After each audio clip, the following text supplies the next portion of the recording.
I want to ask Minister Paul Oquist. In Nicaragua, thousands of rural residents from across Nicaragua flocked to the capital, Managua, in October to protest the construction of the canal you were talking about, linking the Atlantic and Pacific Oceans.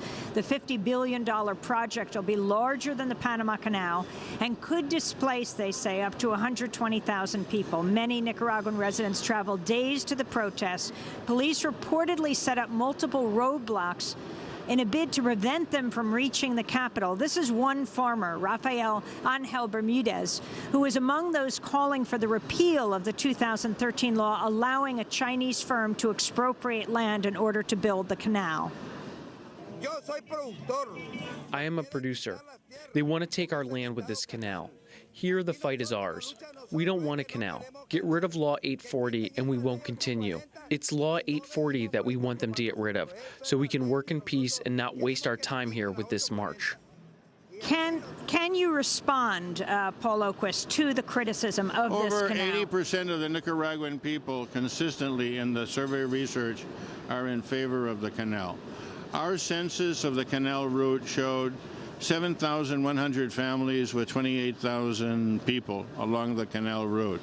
President Ortega's instruction is that with regard to the indemnizations, with regard to the resettlement plans and the new villages that'll have health and education facilities, markets, running water, sanitation facilities, that everyone will be better off than they were before.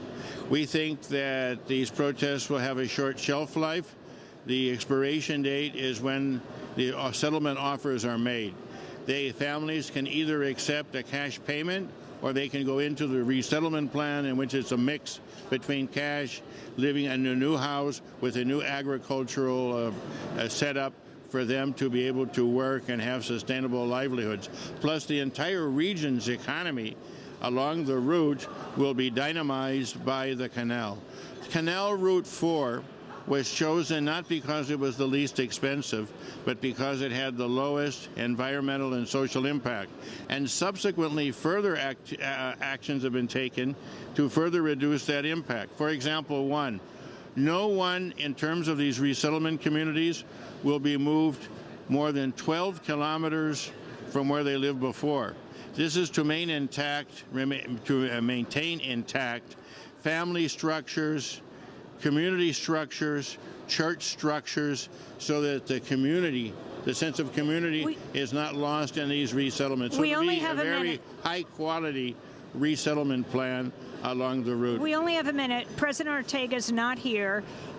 Explain for the final time what it means to say Nicaragua is not participating here in submitting a voluntary standard or target for your country. Nicaragua does not want to be an accomplice to a 3 or 4 degree world, which means death and destruction. The African Development Bank and others have studied the increase in mortality that would wreak upon Africa. The same would also be true of Latin America and some places in Asia. And we do not want to be an accomplice to that. So we need to maintain a 1.5 world or a 2 degree world, but not a 3 to 4 degree world, which is unacceptable. We're going to have to leave it there, but of course we'll continue the discussion. Paul Oquist is Nicaragua's lead negotiator at the UN climate talks, and Mina Rahman is with the Third World Network based in Malaysia. This is Democracy Now! When we come back, one of the leading climate scientists in the United States, James Hansen, joins us. Stay with us.